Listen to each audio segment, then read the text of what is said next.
Hello everyone, welcome to सावरिया classes. आज हम लोग चैप्टर 6 पोर्टफोलियो मैनेजमेंट के प्रैक्टिकल क्वेश्चंस करने वाले हैं। सो लेट्स स्टार्ट का क्वेश्चन नंबर 1 करेंगे। A stock costing rupees 120 pays no dividend.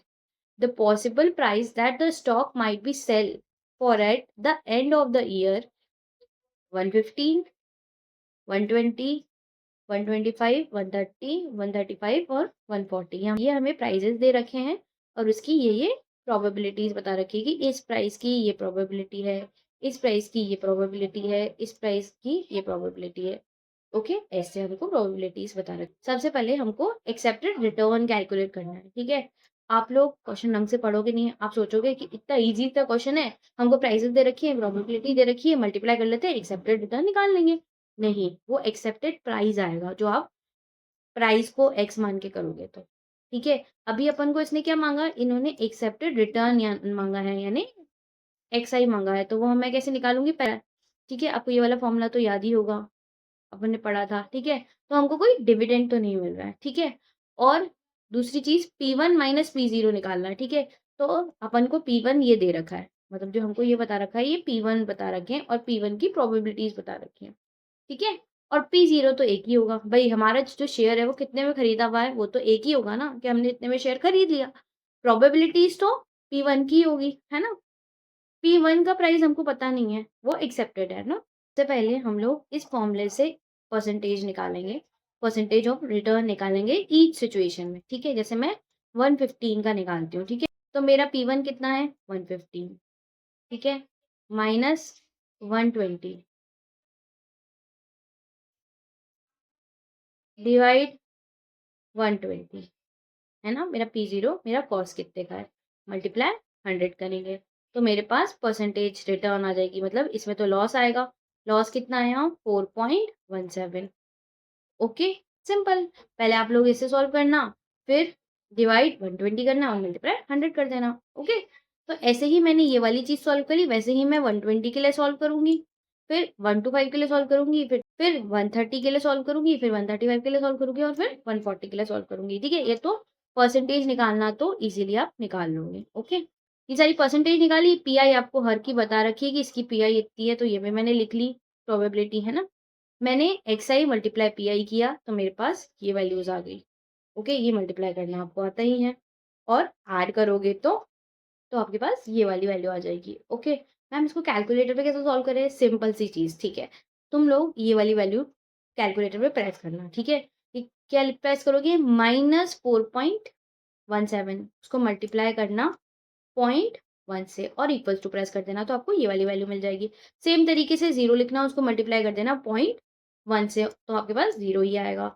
फिर करना 4.17, फिर मल्टीप्लाई कर देना 0.2 से और इक्वल्स टू प्रेस करोगे तो ये आ जाएगा। ठीक है, अभी तक आपने कैलकुलेटर स्टार्टिंग से स्टार्ट नहीं किया है। ठीक है, अभी तक सेम चीज आगे बढ़ती जा रही है। फिर आप ये टाइप करोगे, फिर ये मल्टीप्लाई कर देना इसको 0.3 से, इक्वल्स टू प्रेस करोगे तो ये वैल्यू आ जाएगी। ऐसे आप यहाँ तक सॉल्व कर लेना। ठीक है, अब जब आपने ये वाली वैल्यूज निकाली और उसको इक्वल्स टू में रखा है तो जीटी प्रेस कर देना, आपके पास डायरेक्ट ये वैल्यू आ जाएगी। ठीक है, इससे आपका टाइम भी बचेगा और एग्जैक्ट वैल्यू भी आ जाएगी। ओके, तो आपके पास एक्सेप्टेड रिटर्न मांगा था, एक्सेप्टेड रिटर्न आ गया। अब दूसरी चीज आपसे क्या मांगी, आपसे स्टैंडर्ड डेविएशन मांगा है, यानी रिस्क मांगा है। ठीक है, तो हम रिस्क कैसे निकालेंगे, जो भी हमारे पास एक्स बार आया, ठीक है, एक्स आई माइनस एक्स बार करूंगी और उसका स्क्वायर कर दूंगी। ठीक है, ये चीज तो आप इजीली सॉल्व कर सकते हो और इससे ये आंसर निकाल सकते हो। ठीक है, जो भी आपकी वैल्यूज आ गई ये आपने अलग अलग निकाली। ठीक है, और उसको मल्टीप्लाई कर देना प्रोबेबिलिटी से, सेम तरीके से मल्टीप्लाई करना, ताकि आप जीटी करते ही डायरेक्ट आपके पास वेरिएंस आ जाए और उसका रूट कर देना, तो आपके पास ये वाली वैल्यू आ जाएगी। ठीक है, ये कोई क्वेश्चन बड़ा क्वेश्चन नहीं था, हम इजीली फटाफट इसको कर सकते थे, पर मैंने इसको फिर भी अच्छे से समझा दिया। ठीक, now second question, following information is available in respect of accepted dividend. हमको एक्सेप्टेड डिविडेंड बता रखा है, मार्केट प्राइस बता रखी है और मार्केट कंडीशन बता रखी है आफ्टर 1 ईयर। ठीक है, market condition after 1 year good भी हो सकती है, नॉर्मल भी हो सकती है, बैड भी हो सकती है, और उसी के हिसाब से उनकी प्रोबेबिलिटीज बता दी। मार्केट प्राइस बता दिया, डिविडेंड बता दिया। ठीक है, एग्जिस्टिंग मार्केट प्राइस जितने में हमने शेयर परचेज किया ना, वो मार्केट प्राइस है 106, उसकी फेस वैल्यू 1 है, which is come 10% bonus of debentures of at the rate of 6 each. Message X Finance Company Limited had offer the buyback of debentures at a face value. Face value पे buyback कर लो debenture. Find out the expected return. सबसे पहले तो हमको accepted return निकालना है and variability of returns निकालनी है, यानी इसमें हमको रिस्क निकालना है, एसडी निकालना है. Okay, if buyback offer is accepted by the investor. ठीक है, ऑल्सो आपको एडवाइस करना है कि हमको बाय ऑफर एक्सेप्ट करना चाहिए या नहीं करना चाहिए. ठीक है मैम, इसमें तो एक्सेप्टेड रिटर्न मांगा है. देखो फटाफट निकाल लेते हैं एक्सेप्टेड रिटर्न. हाँ, हमको मार्केट कंडीशन दे रखी है तो हम सबसे पहले एक्सआई निकालेंगे. बेटा एक्सआई कैसे निकालोगे? देखो आप बोलोगे मैम इसमें डिविडेंड दे रखा है तो मैं डिविडेंड लिखूंगा 9 प्लस साथ साथ का प्राइस कितना दे रखा है 115. ठीक है, अब मैं इसमें माइनस करूंगी कॉस्ट, तो मेरी कॉस्ट कितनी पड़ गई है 106. अभी लिखूंगी 106, डिवाइड कर दोगे 106. ठीक है, उसको मल्टीप्लाई कर दोगे 100 से. ठीक है, क्या ये सही है? नहीं, यहाँ पे 106 नहीं आएगा, यहाँ पे 106 नहीं आएगा, तो क्या आएगा? यहाँ पे आएगा कि भाई देखो 106 जो मैंने पैसे दिए ना, सिर्फ इक्विटी शेयर के लिए नहीं दिए मैंने, उसमें जो मेरे डिबेंचर्स है 6 रुपीज वाले बोनस है, मुझे एज अ बोनस मिले. ठीक है, मैंने एक्चुअली उसके लिए पैसा नहीं दिया, पर मुझे मिला तो सही ना, उस उतनी वैल्यू का बेनिफिट तो मिला ना, इसलिए मैं यहाँ पे 106 ना लेके यहाँ पे 100 लूंगी. ये 100 कैसे आया? 106 मेरी कॉस्ट थी जिसमें से मैंने डिबेंचर की वैल्यू, बोनस डिबेंचर की वैल्यू यहाँ पे माइनस कर दी. ठीक है, तो मेरे पास वैल्यू आ गई 100. ठीक है, और यहाँ पे भी मैं हमारी कॉस्ट 100 मानूंगी और इसके बेसिस पे परसेंटेज निकाल लूंगी. ठीक है, ये सारे मैंने परसेंटेज निकाल लिए. पीआई मुझे क्वेश्चन में गिवन ही था तो मैंने पीआई निकाला, उसके बेसिस पे एक्सआई मल्टीप्लाई पीआई किया तो मेरे पास एक्स बार आ गया 12. ठीक है, और वैसे ही मैं स्टैंडर्ड डिविएशन भी निकाल सकती हूँ, एक्स आई माइनस एक्स बार का स्क्वायर करूंगी. ओके, और उसको पीआई से मल्टीप्लाई कर दूंगी. ठीक है, और ऐड करूंगी तो मेरे पास वेरिएंस आ जाएगा. ठीक है, उसका रूट करते ही मेरे पास दिस आ जाएगा 8.49. ठीक है, ये तो सिंपल सी चीज थी. अब फाइनेंस कंपनी क्या ऑफर कर रही है हमको कि बायबैक कर दो डिबेंचर फेस वैल्यू पे.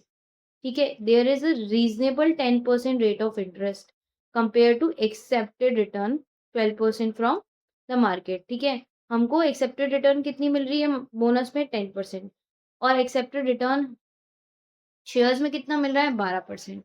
ठीक है, the decision regarding buyback should be taken considering the maturity period, कि कब मेरा मेच्योरिटी पीरियड है और अपॉर्चुनिटी क्या है मार्केट में मेरी इन्वेस्ट की, उसके बेसिस पे मैं डिसाइड करूंगी कि मुझे बायबैक का ऑप्शन अडॉप्ट एक्सेप्ट करना चाहिए या नहीं करना चाहिए. सिंपल सी चीज़ है ना भाई. अगर मुझे कंपनी को बोला ठीक है मैं बायबैक के लिए रेडी हूँ, आप मुझे मेरे पैसा दे दो. ठीक है, तो मैं उसे कहाँ इन्वेस्ट करूंगी, वो भी एक रिस्क है. और दूसरी चीज उसका मेच्योरिटी पीरियड भी तो देखूंगी. क्यों? क्योंकि अगर मैं मेच्योरिटी कंपनी मेच्योरिटी पीरियड से पहले मुझे पैसा दे रही है तो वो कुछ डिस्काउंट या कुछ रिबेट फॉर्म में भी मांगेगी, तो इसीलिए वो भी चीज मैनेज करनी पड़ती है. ओके, उसके बेसिस पे मैं डिसाइड कर पाऊँ. Okay, now question number 3. Question simple था, बस कुछ नहीं था इसमें, बस हमको यहाँ पे 106 की बजाय 100 लेना था. बाकी चीज बहुत सिंपल थी, क्वेश्चन नंबर 1 की तरह ही थी. ठीक है, और बायबैक करना चाहिए या नहीं करना चाहिए वो बहुत जेनरिक सा आंसर था, है ना. Now question number 3. Mister A is interested to invest 1 lakh in a securities market. He is select two securities, security B and security D. For this purpose the return and risk profile of the securities are as follows. ठीक है, B security का risk है 10%, accepted return है 12%. D security का risk है 18% और accepted return है 20%. ठीक है, कोफिशिएंट ऑफ कोवेरियंस बता रखा है बी एंड डी के बीच में 0.15. ठीक है, यानी मुझे आर बता रखा है. Okay, you are required to calculate. अब मुझे क्या कैलकुलेट करना है? पोर्टफोलियो रिटर्न कैलकुलेट करनी है. ठीक है, क्या मान के कि 100% मैंने बी में इन्वेस्ट किया है. अगर मैंने पूरा 100% बी के अंदर इन्वेस्ट किया है ना, तो मेरी रिक्वायर्ड रिटर्न कितनी होगी? ये होगी 12%. क्यों? मैंने पूरा का पूरा पैसा यहीं लगा रखा है ना, तो फिर बात ही खत्म हो गई. अगर मैं 50% बी में लगाती हूँ, 50% डी में लगाती हूँ, तो क्या होता है? ठीक है, तो आपको आंसर ऐसे नहीं करना है, आपको पहले पूरा बताना है कि पोर्टफोलियो रिटर्न कैसे निकालते हैं. कि भाई जो भी रेट ऑफ रिटर्न है सिक्योरिटी बी का, multiply weight of B plus जो भी रिटर्न है मेरा डी का, उसको मल्टीप्लाई कर देंगे वेट ऑफ डी से, ठीक है? वही मैंने यहाँ पे बताया और फिर मैंने बताया कि ये सब क्या है, ठीक है?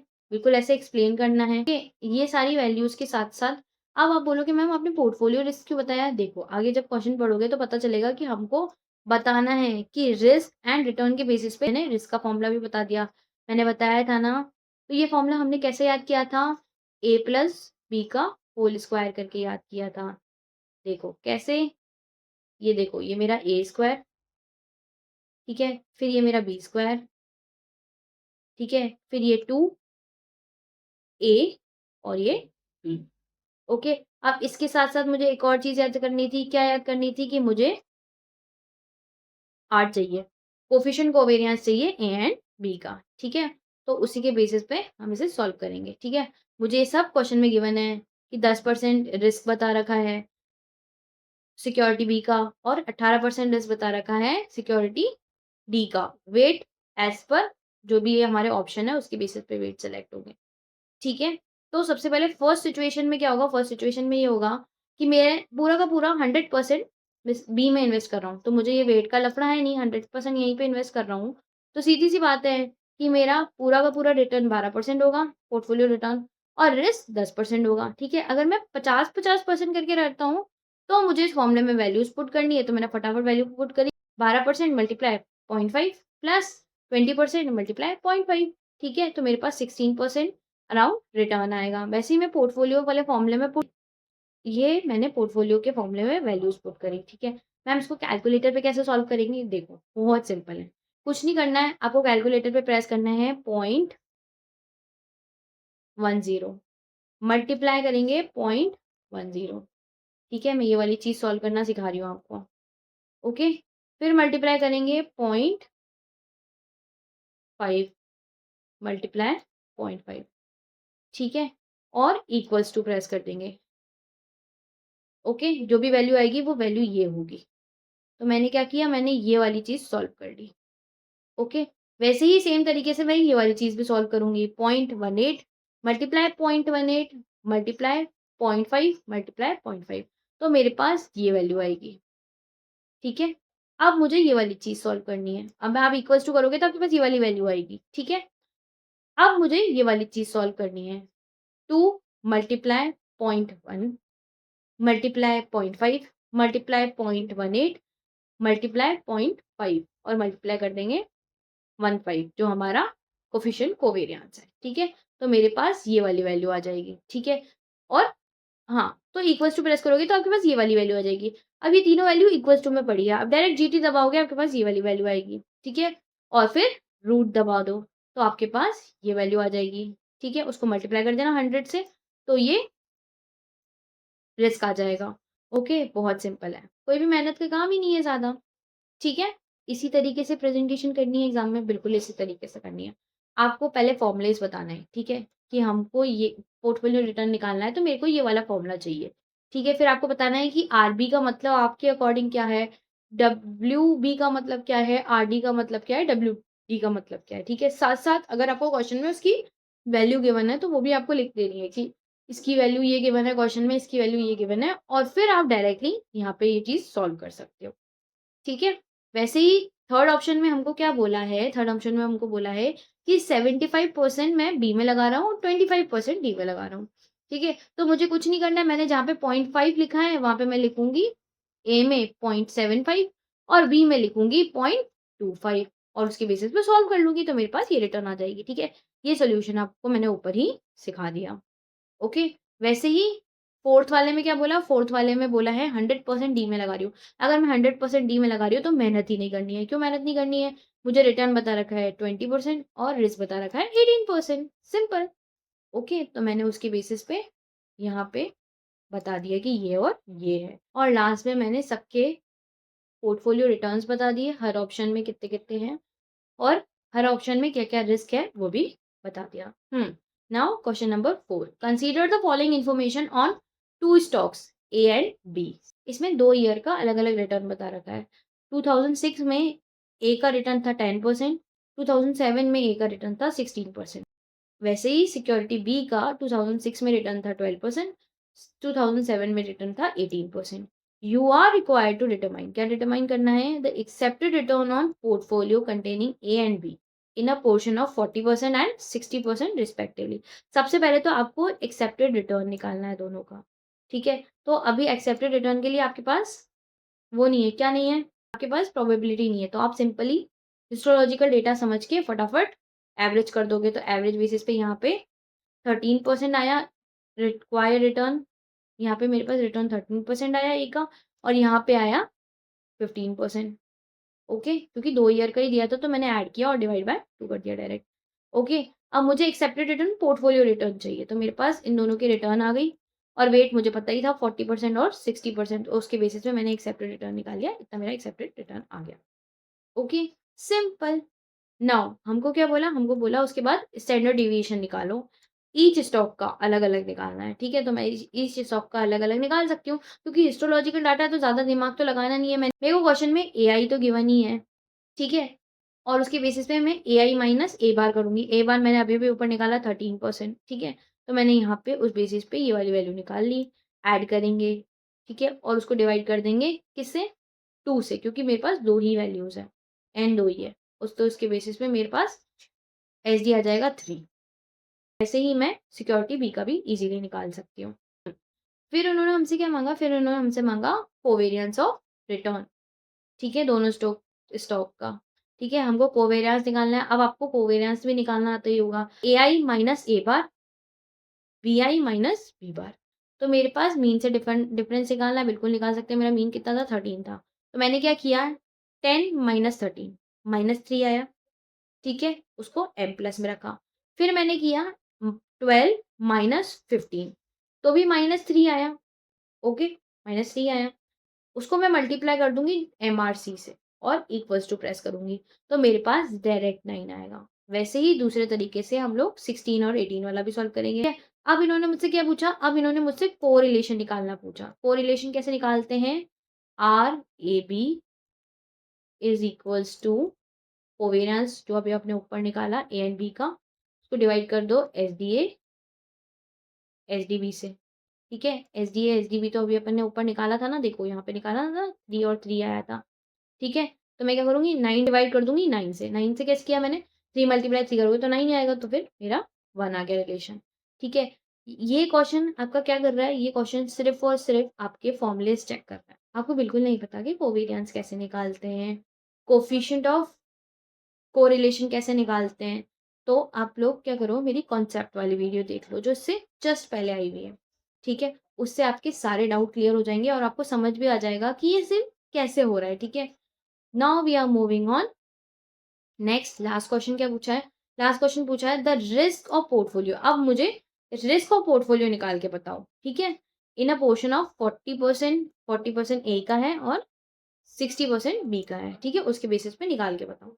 तो कुछ नहीं करना है, मुझे वही वाला फ़ॉर्मूला याद है, कौन-सा? ए प्लस बी का square is equals to A square plus B square plus 2ab और फिर लास्ट में कोएफ़िशिएंट ऑफ कोवेरिएंस करना है, ठीक है? और उसका रूट कर देना है, ठीक है? तो उसके बेसिस पे आपको ये चीज़ सॉल्व करना तो अब अच्छे से आती ही होगी, ठीक है? और ये सॉल्व करोगे तो आपका आंसर आ जाएगा 3। ओके, इस क्वेश्चन में कुछ भी नहीं था, खाली सिर्फ़ और सिर्फ़ आपके फॉर्मूलेस टेस्ट हो रहे थे। Okay, now question number 5 following is the data regarding 6 securities. हमको 6 सिक्योरिटीज़ का डेटा दे रखा है, ठीक है? और उसके रिस्क और रिटर्न बता रखे हैं।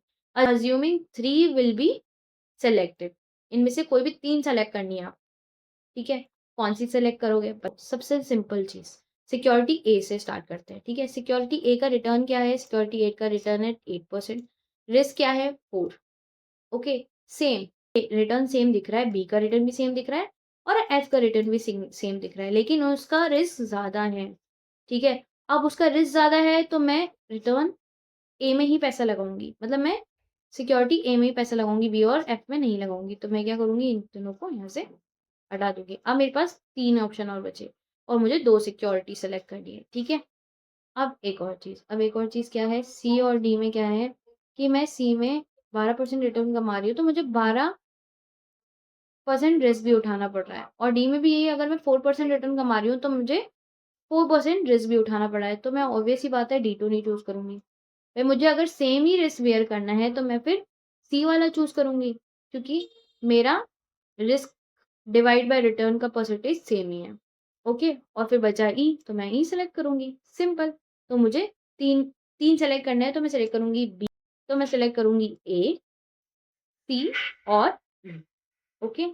Now, assuming the perfect correlation shows whether it is preferable to invest 75% in A and 25% in C or invest 100% in E. ठीक है, वो दो ऑप्शन दिए। क्या बोला? 75% मैं ए में लगाता हूँ और सी में 25% लगाता हूँ, या फिर मैं पूरा का पूरा 100% ई में लगा लेता हूँ। क्या बेनिफिशियल है मेरे लिए? चलो देखते हैं। ठीक है, सबसे पहले मैं क्या निकालूंगी? मैं निकालूंगी वही एक्सेप्टेड रिटर्न, पोर्टफोलियो का रिस्क, और उसके बेसिस पे कैलकुलेट करूंगी। ठीक है, देखो यहाँ तो इजी है। क्यों? क्योंकि अगर मैं पूरा पैसा ई के अंदर लगा रही हूँ तो मेरा एक्सेप्टेड रिटर्न होगा 9 और एक्सेप्टेड रिस्क होगा 5। ओके, ये तो चीज सिंपल है। बस मुझे ए एंड सी के बीच का एक्सेप्टेड रिटर्न और एक्सेप्टेड रिस्क निकालना है। ओके, और वेट मुझे क्वेश्चन में गिवन ही है, तो मैंने यहाँ पे फॉर्मूला बताया, मैंने यहाँ पे वेट्स भी बता दिए और साथ साथ मैंने उनके रिटर्न्स भी बता दिए ए एंड सी के। तो मैंने उसके बेसिस पे एक्सेप्टेड रिटर्न निकाला, तो मेरा एक्सेप्टेड रिटर्न आया 9%। ठीक है, अब मैं पोर्टफोलियो रिस्क निकालूंगी उसी फॉर्मूले से। ठीक है, हम कोफिशिएंट ऑफ कोवेरिएंस कोरिलेशन निकाल सकते हैं क्या? नहीं निकाल सकते। ठीक है, तो हमने यहाँ पे अज्यूम किया है कि वो 1 है। ठीक है, और उसके बेसिस पे इसको सॉल्व किया है, तो हमारा आंसर आ रहा है 6, क्योंकि हमारे पास उसके अलावा कोई रास्ता ही नहीं था कि नहीं हम निकाल सके। ठीक है, क्वेश्चन में कुछ नहीं गिवन था, तो उसके बेसिस पे मैंने पोर्टफोलियो रिस्क निकाल लिया 6%। अब मुझे बताओ कि मुझे किस में इन्वेस्ट करनी चाहिए? दोनों का एक्सेप्टेड रिटर्न तो सेम ही है, लेकिन पोर्टफोलियो रिस्क उसमें ज़्यादा है, ए वाले ऑप्शन में और बी वाले ऑप्शन में कम है, तो मुझे एक्सेप्टिवली पूरा अपना 100% पैसा ई में लगा देना चाहिए। Now question number 6। Question number 6 का कह रहा है कि मेरे को हिस्टोलॉजिकल रेट्स बता रखी है रिटर्न की। ठीक है, 10 इयर्स की। हम मेरे को क्या कैलकुलेट करना है? मुझे कोवेरियंस कैलकुलेट करना है और कोरिलेशन कोफिशिएंट कैलकुलेट करना है दोनों सिक्योरिटीज का। ठीक है, तो मैं सबसे पहले क्या करूंगी? मैं सबसे पहले ईयर लिखिया मैंने। ठीक है, और मुझे R1 दे रखा था, यानी मैंने सिक्योरिटी 1 को R1 से डिनोट करके रखा है। ठीक है, मेरे सारे सिक्योरिटी 1 के रिटर्न्स हैं। ठीक है, तो मैंने इसको R1 से डिनोट कर दिया और मैंने यहाँ पे वो एज इट इज लिख दिया है, और मैंने इन सबको ऐड किया तो मेरे पास ये वैल्यू आई। ठीक है, हिस्टोलॉजिकल डेटा है इसलिए मुझे सोचने की जरूरत नहीं है, मैंने डायरेक्ट डिवाइड 10 किया तो मेरे पास R1 बार आ गया। ठीक है, जो मेरे पास ये आया। ठीक है, वैसे ही मैं R2 बार भी निकाल सकती हूँ सिंपल तरीके से, तो मेरे पास ये आ गया। ओके, और उसी के बेसिस पे मैंने ये निकाला R1 माइनस R1 बार। ठीक है, तो मेरे पास ये सारी वैल्यू आ गई। वैसे ही मैंने R2 माइनस R2 बार निकाल लिया। ओके, और उसको स्क्वायर किया, यहाँ पे भी इसको स्क्वायर कर दिया और यहाँ पे भी इसको स्क्वायर कर दिया। ओके, तो मेरे पास ये वैल्यू आ गई। ये मेरा हो गया वेरिएंस। नहीं, बिल्कुल नहीं हुआ। क्यों? क्योंकि ये एस्ट्रोलॉजिकल डेटा है, इसको डिवाइड बाय एन करना पड़ता है। ठीक है, मैं जब इसको डिवाइड बाय एन करूंगी ना तो मेरे पास वेरिएंस आएगा, और फिर इसका रूट करूंगी तो मेरे पास एस डी आ जाएगा। ओके, तो मैंने यहाँ पे एस डी निकाल लिया। सेम मैंने यहाँ पे भी किया, इसको ऐड किया और डिवाइड बाय एन कर दिया, तो मेरे पास ये आया। उसको मैंने रूट कर दिया तो मेरे पास एस डी आ गया R2 का। ओके, तो मेरे पास दोनों का एस डी भी आ गया। अब मुझे चाहिए क्या था? मुझे तो कोवेरियंस चाहिए था ना। कोवेरियंस कैसे निकालते हैं? ये जो मैंने अलग अलग निकाला ना, R1 माइनस R1 का बार, ठीक है, और R2 माइनस R2 का बार, इनको मल्टीप्लाई करना है। तो मैंने सिंपली ये वाली इस वाले कॉलम को इस वाले कॉलम को मल्टीप्लाई कर दिया और ऐड कर दिया, तो मेरे पास ये वैल्यू आ गई। तो मेरे पास कोवेरियंस तो आ गया। ठीक है, लेकिन मुझे कोवेरियंस ही नहीं चाहिए था, मुझे साथ साथ कोरिलेशन कोफिशिएंट भी चाहिए था, इसलिए मैंने साथ साथ इनके एस डी भी निकाल लिए। मेरे पास कोवेरियंस आया, मैंने डिवाइड कर दिया R1 के एस डी से, डिवाइड कर दिया R2 के एस डी से, तो मेरे पास ये वाली वैल्यू आ गई। सिंपल। Now question number 7। ये जो है ये मेरी चॉइस में भी आया हुआ है और आरटीपी मेरी चॉइस में भी आया हुआ है, तो एक इसको अच्छे से करेंगे। ठीक है, ये क्या कह रहा है कि एक इन्वेस्टर है जो डिसाइड करता है कि उसे इन्वेस्ट करने हैं 1 लाख रुपीज। ठीक है, शेयर्स के अंदर दो कंपनी के शेयर्स बता रखे हैं, A and B C and X Y Z. Okay, projection returns बता रखी हैं, है ना, मतलब फ्यूचर बता रखी है दोनों की कंपनी की, ये रिटर्न्स बता रखी है और इनकी प्रोबेबिलिटीज बता रखी है। सबसे पहले तो हमको रिटर्न एंड रिस्क कैलकुलेट करना है। ये तो बहुत ही सिंपल है, कोई मेहनत वाला काम ही नहीं है। ठीक है, हमको एक्सेप्टेड रिटर्न निकालना है, निकाल लिया है। ठीक है? और उसी के बेसिस पे मैंने उसका वेरिएंस भी निकाल लिया, ठीक है? और उसका रूट कर दिया तो मेरे पास रिस्क आ गया। ये आपको निकालना बहुत अच्छे से आता है। यहाँ तक तो कोई डाउट ही नहीं है, राइट? और सेम तरीके से आप एक्स, वाई, ज़ेड कंपनी का भी एक्सेप्टेड रिटर्न भी निकाल लोगे, साथ-साथ रिस्क भी निकाल लोगे, ठीक है? यहाँ तक तो कोई डाउट ही नहीं है ना? ये तो बहुत सिंपल सी चीज़ है, हर क्वेश्चन में हम ये करके ही आ रहे हैं। अब ये क्या बोल रहा है? Compare the risk and return of these two securities with a portfolio of these shares in a equal proportionate। मतलब तुम ये मानो कि 50% मैं ABC में लगा रहा हूँ और 50% मैं XYZ में लगा रहा हूँ। तो मुझे बताओ कि मुझे पोर्टफोलियो रिटर्न और पोर्टफोलियो रिस्क क्या मिलेगा, ठीक है? तो मैंने वही चीज़ फ़ॉर्मूला यहाँ पे लगाया। मैंने एक्सेप्टेड रिटर्न का फ़ॉर्मूला लिखा, बता दिया कि इसका ये है, इसका ये रिटर्न है, इसका ये वेट है, ऐसे करके बता दिया और उसकी बेसिस पे सॉल्यूशन कर दिया। तो मेरा एक्सेप्टेड रिटर्न आ गया 12.33%, ठीक है? वैसे ही मैंने पोर्टफोलियो रिस्क निकाला, ठीक है? जो भी मेरा फ़ॉर्मूला था उससे। अब एक डाउट है, क्या डाउट है मैम? हम लोग यहाँ पे आर क्यों नहीं लिख रहे हैं? मतलब मैं अभी तक क्या पढ़ के आई? मैं पढ़ के आई कि ए स्क्वायर, ठीक है? ये मेरा ए स्क्वायर बनेगा, ये मेरा ए स्क्वायर बन गया, ठीक है? ये मेरा इसका ए स्क्वायर बन गया प्लस बी स्क्वायर भी मैंने बना दिया। ये बन गया मेरा बी स्क्वायर, ये स्क्वायर है ना?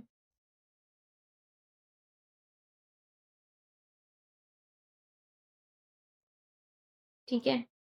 ये बना मेरा ए स्क्वायर, ये बना मेरा बी स्क्वायर प्लस 2ab, ठीक है? तो 2ab अपन कैसे लिखते हैं? 2a,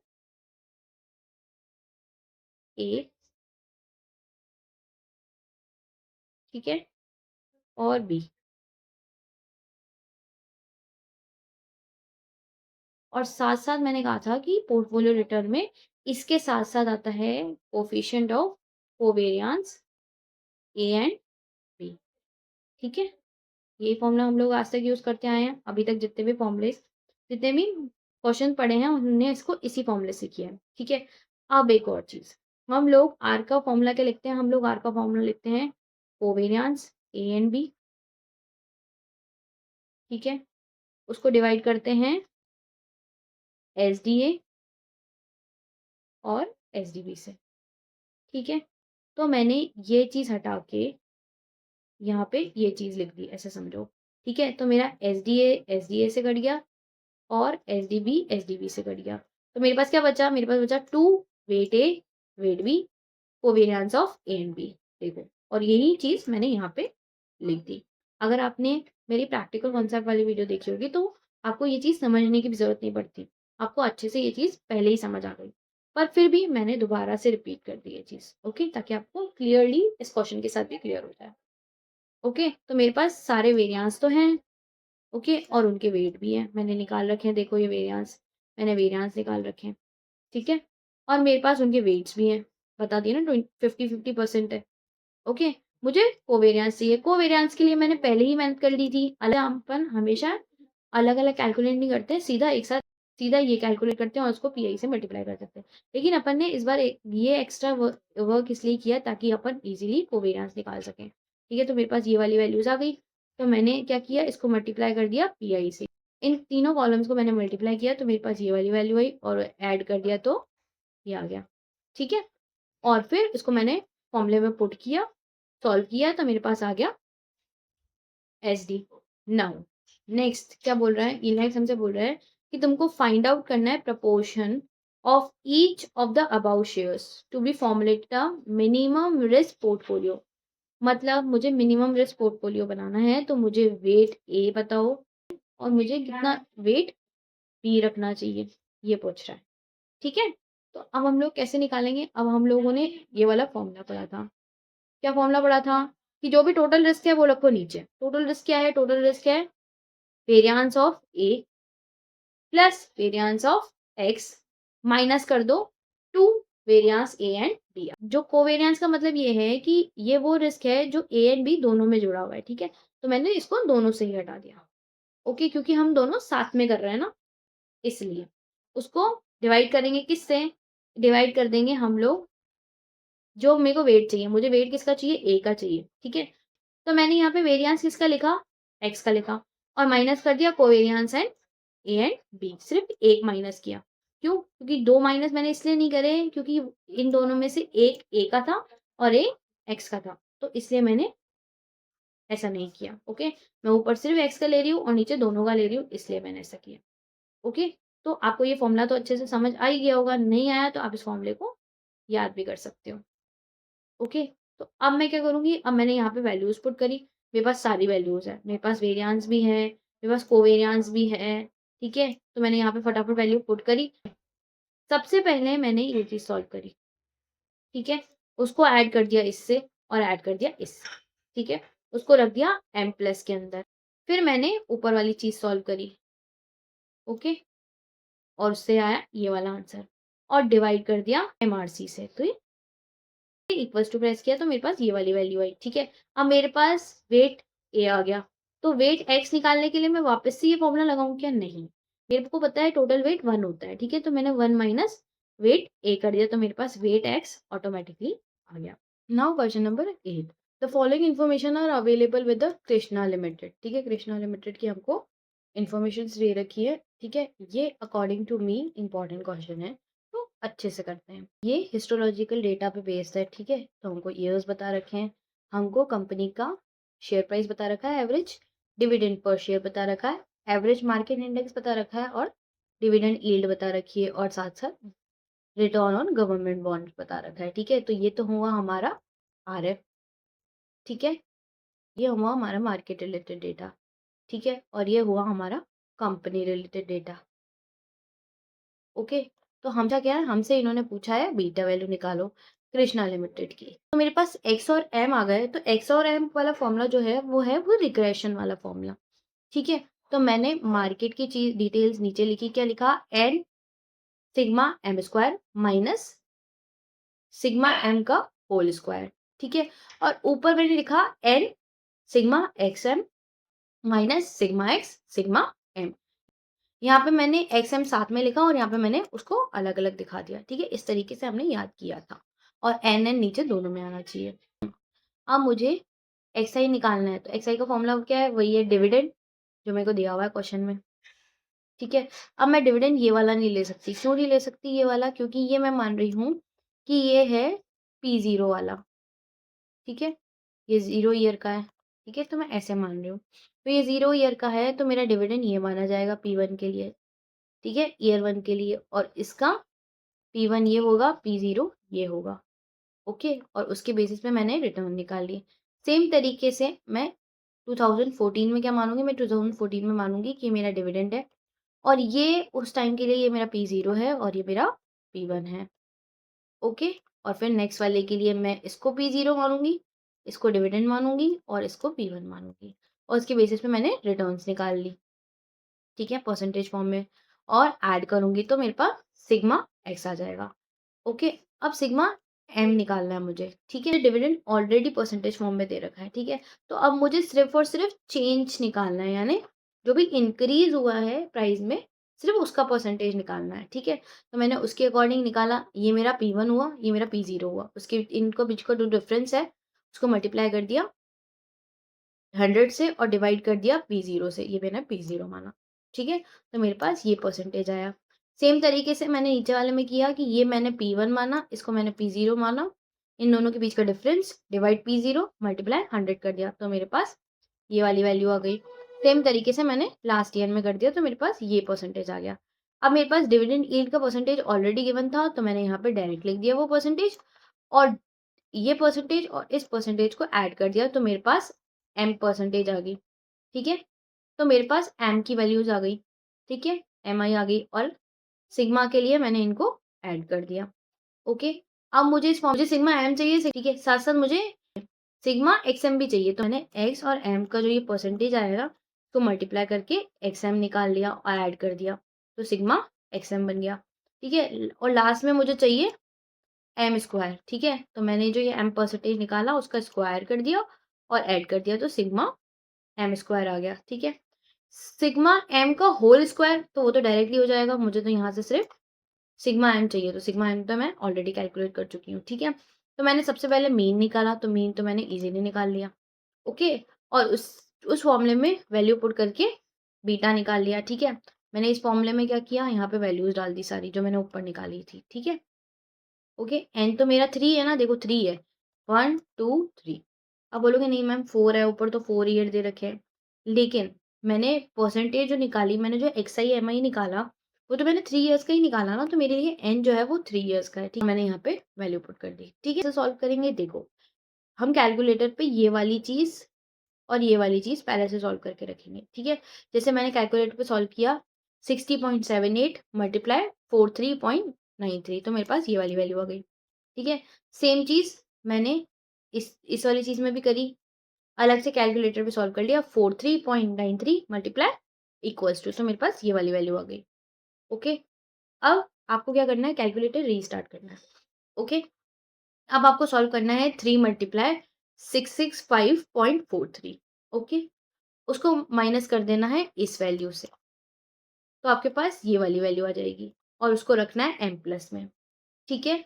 और फिर ऊपर वाली चीज सॉल्व करनी है, 3 मल्टीप्लाई 932.38, उसको माइनस कर देना है इस वाली वैल्यू से, और डिवाइड कर देना है एमआरसी से, ठीक है। जो भी यहाँ पे आपने एम प्लस में रखा है वो एमआरसी में शो हो जाएगा, एमआरसी क्लिक करने पे, ठीक है। और इक्वल्स टू प्रेस करोगे तो आपके पास ये वाली वैल्यू डायरेक्टली आ जाएगी। आपको कैलकुलेटर की ट्रिक्स बार बार प्रैक्टिस करनी पड़ेगी, तो आप इजीली वो चीज सॉल्व कर सकते हो, ठीक है। अब हमसे इन्होंने और क्या मांगा था, एक तो बीटा मांगा था, साथ साथ अपना ऑब्जर्वेशन दो। सीएपीएम मॉडल से हम लोग एक्सेप्टेड रिटर्न निकालेंगे, ठीक है। आपको सीएपीएम मॉडल तो अच्छे से आता ही होगा, ठीक है। R X is equals to R F plus beta X multiply R M minus R F, ठीक है। तो मैंने ये फॉर्मुलेज यहाँ पे पुट करे, जो भी मेरे पास आया वैल्यू तो मेरे पास थी, देखो, ठीक है। 6% आर एफ की वैल्यू मेरे पास थी ही, ओके। बीटा मैंने निकाल ही लिया था, 0.90 ठीक है। और आर एम मैंने अभी यहाँ पे निकाला था, देखो ये रहा इस ईयर का, ये रहा इस ईयर का, ये रहा, ठीक है। तो मैंने यहाँ पे ये सारी चीजें सॉल्व करी, तो मेरे पास अलग अलग ईयर का एक्सेप्टेड रिटर्न आ गया। लेकिन मेरा एक्चुअल रिटर्न क्या है, मेरा एक्चुअल रिटर्न तो ये है ना जो मैंने यहाँ पे निकाला, ठीक है। तो इनके बीच में डिफरेंस है, देखो मेरा एक्सेप्टेड रिटर्न ज्यादा है, एक्चुअल रिटर्न कम है, तो मुझे बेच देना चाहिए, ठीक है। नेक्स्ट वाली सिचुएशन में 2014 में मेरा एक्सेप्टेड रिटर्न कम है और एक्चुअल रिटर्न ज्यादा है, तो मुझे बाय करना चाहिए। और 2015 में क्या हुआ, मेरा एक्सेप्टेड रिटर्न ज्यादा है और एक्चुअल रिटर्न कम है, तो मुझे इस सिचुएशन में भी सेल करना चाहिए, ठीक है। तो ये मेरा ऑब्जर्वेशन है। Okay, now we are moving on question number 9। The distribution of return of security F and portfolio P is given below, ठीक है। मुझे ये रिटर्न्स बता रखी है इनकी, पोर्टफोलियो की और सिक्योरिटी एफ की, और प्रोबेबिलिटीज बता रखी है। You are required to calculate the expected return of security F and market portfolio के रिटर्न बताना है, ठीक है। साथ साथ उसका कोवेरियंस निकालना है, और साथ साथ बीटा भी कैलकुलेट करके देना है, ठीक है। हाँ, मैंने सिक्योरिटी एफ को एक्स मान लिया और मार्केट पोर्टफोलियो को एम मान लिया, ओके। और मेरे को एक्स आई बता रखा है, एम आई बता रखा है, प्रोबेबिलिटीज बता रखी है, तो मैंने एक्सेप्टेड रिटर्न तो फटाफट निकाल लिया, ठीक है। साथ साथ मुझे इन्होंने क्या मांगा, मुझे इन्होंने एक तो बीटा मांगा और दूसरा कोवेरियंस मांगा, ठीक है। तो मैंने बीटा निकालने के लिए वेरियंस निकाला, किसका, मार्केट का वेरियंस निकाला, ओके। तो मैंने मार्केट का वेरियंस निकाला, एम आई, ये मेरा एम आई था, minus M bar multiply P I, direct solve कर दिया, ठीक है। और उसको ऐड कर दिया, तो मेरे पास ये वाली वैल्यू आ गई, ठीक है। और अब मुझे वेरियंस चाहिए, तो X I minus X bar multiply M I minus M bar multiply P I, ठीक है। इसको डायरेक्टली कैसे सॉल्व करते हैं, इसको डायरेक्टली ऐसे सॉल्व करते हैं कि आपका एक्स आई है 30, ठीक है, माइनस 70, ओके। इसको रखो एम प्लस में।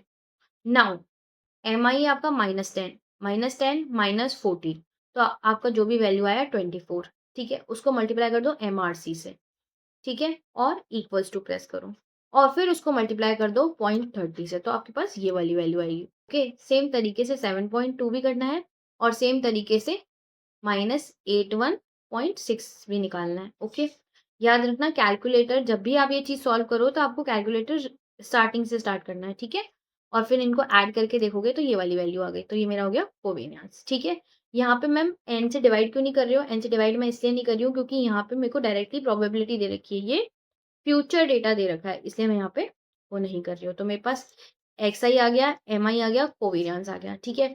बीटा का एक फॉर्मूला ये भी होता है, अगर आपने मेरे फॉर्मूले वाले वो वीडियोस देखी हैं तो मैंने बताया था covariance divide variance of market, ठीक है।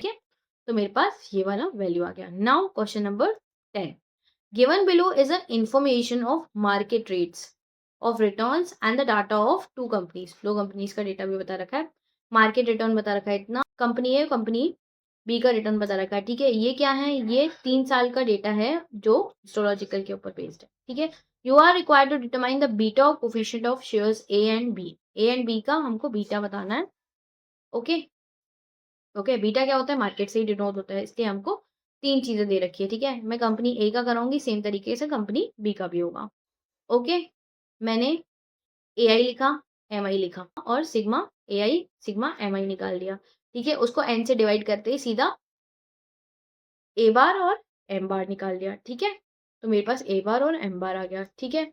अब मैं फटाफट क्या किया, मैंने फटाफट एम आई माइनस एम बार का स्क्वायर किया, ठीक है। तो मेरे पास ये वाली वैल्यू आ गई, उसको मैंने डिवाइड कर दिया 3 से, तो मेरे पास किसका वेरिएंस आ गया, तो मेरे पास वेरिएंस आ गया मार्केट का।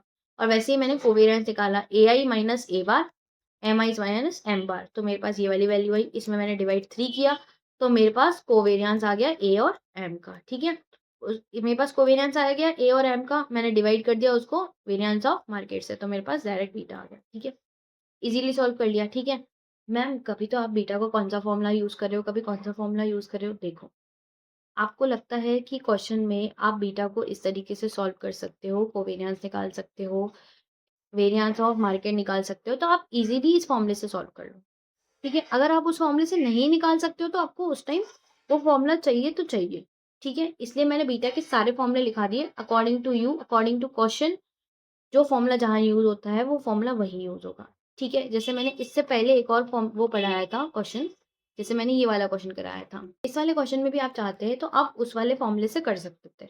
पर मैम फिर आपने मुझे इतना डिफिकल्ट फॉर्मूले से क्यों कराया है, ताकि बाई चांस आपके पास कोई रास्ता नहीं हो कोवेरियंस निकालने का, तो आप इस फॉर्मूले से भी फैमिलियर हो जाओ, ठीक है। इसलिए मैंने इस फॉर्मूले से कराया है आपको, ओके। नाउ कंपनी बी का भी हम सेम तरीके से निकाल लेंगे, ठीक है। ये तो बहुत इजी सा था। Now question number 11, the return on stock A and market portfolio for a period of 6 years, हमको 6 ईयर का बता रखा है कि ये मेरा रिटर्न ए का वो है और ये पोर्टफोलियो का रिटर्न है, ठीक है। हमको क्या बोला है, कैरेक्टरिस्टिक्स लाइन बतानी है स्टॉक ए की, और सिस्टमैटिक रिस्क एंड असिस्टमैटिक रिस्क बताना है। मैं हम तो भूल गए सिस्टमैटिक रिस्क और अनसिस्टमैटिक रिस्क क्या होता है। देखो हम ये फॉर्मूला पढ़ के आए थे, total risk is equals to systematic risk plus unsystematic risk, okay. हाँ मैम थोड़ा थोड़ा याद आ रहा है ना। तो टोटल रिस्क हम बोलते थे, जो हम निकालते हैं ना एच डी या वेरियंस, वो हमारा होता है टोटल रिस्क, ठीक है। और सिस्टमैटिक रिस्क होता है हमारा बीटा, ठीक है। तो अनसिस्टमैटिक रिस्क क्या होता है, इन दोनों के बीच का डिफरेंस, जिसे हम एरर टर्म भी बोलते हैं, राइट। तो हम ऐसे करते थे, इसको भी हम निकालते हैं ऐसे, जैसे हम पोर्टफोलियो बीटा निकालते हैं, पोर्टफोलियो रिटर्न निकालते हैं, वैसे हम लोग इसको निकालने का ट्राई करते हैं, पर डायरेक्ट कोई फॉर्मूला नहीं है, ओके। और ये भी चीज़ बता देती हूँ, सिस्टमैटिक रिस्क जो है वो डाइवर्सिफिकेशन से कम हो जाता है, ठीक है। लेकिन अनसिस्टमैटिक रिस्क अनअवॉइडेबल है। इसमें हमको चाहिए कैरेक्टरिस्टिक्स लाइन, ठीक है। कैरेक्टरिस्टिक्स लाइन हम लोग कैसे निकालेंगे, हम कैरेक्टरिस्टिक लाइन का ये वो कर रहे हैं कि X I is equals to alpha plus beta M. अगर आपको याद हो तो मैंने शार्पी मॉडल में शायद ये वाली लाइन आपको पढ़ाई है, ओके। तो एक्स जो होता है वो डिपेंडेंट वेरिएबल होता है, तो मैंने डिपेंडेंट वेरिएबल बताया सिक्योरिटी ए को। एम जो होता है इंडिपेंडेंट वेरिएबल होता है, जो है हमारा मार्केट का रिटर्न। अल्फा और बीटा हमारा कांस्टेंट होता है। अल्फा और बीटा चाहिए तभी तो मैं ये लाइन डिनोट कर पाती हूँ ना, ठीक है। तो मुझे सबसे पहले अल्फा और बीटा चाहिए, ठीक है। अल्फा और बीटा के लिए मैंने क्या किया, मैंने लिखा कि मुझे एक्स बार पता चल सकता है is equal to alpha plus beta M bar पता चल सकता है, ठीक है। तो मैंने ऐसे निकाला। तो अगर मुझे अल्फा निकालना है तो अल्फा में कैसे निकालूंगी, इस लाइन को आगे पीछे करके। मुझे अल्फा चाहिए तो मैंने बीटा मल्टीप्लाई एम बार को वहां पे भेज दिया, तो मेरे पास ये वाला वैल्यू आ गया, मतलब ये पॉजिटिव था यहाँ आगे नेगेटिव हो गया, तो मैं ऐसा अल्फा निकाल सकती हूँ। बीटा में कैसे निकाल सकती हूँ, उसी वाले फॉर्मूले से, इसलिए मैंने आपको वो फॉर्मूला पढ़ाया था कि हम बीटा इस वाले तरीके से इस क्वेश्चन में निकाल सकें। ओके, तो मैंने एक्स आई लिख दिए, एम आई लिख दिए, ठीक है, एक्स एम निकाल, एम स्क्वायर निकाल दिया, ठीक है, एम स्क्वायर निकाल दिया, एम स्क्वायर निकाल दिया, और ये सिग्मा तो मेरे पास आ ही गया, ठीक है, यहाँ पे मैंने इजीली कर लिया। साथ साथ हमको इन्होंने सिस्टमैटिक रेस और अनसिस्टमैटिक रेस भी पूछा है ना, तो हमको वेरियांस भी चाहिए, तो वेरियांस के लिए मैंने एक्स आई माइनस एक्स बार कर दिया और एम आई माइनस एम बार भी कर दिया, तो मैंने दोनों का वो भी निकाल लिया। ओके, तो सबसे पहले स्टेप में तो मैंने मीन निकाला, तो मीन तो मेरे फटाफट निकल गया, ठीक है, बीटा कैलकुलेट कर दिया, तो बीटा भी मैंने उस वाले फॉर्मूले में पुट किया और फटाफट कैलकुलेट कर दिया।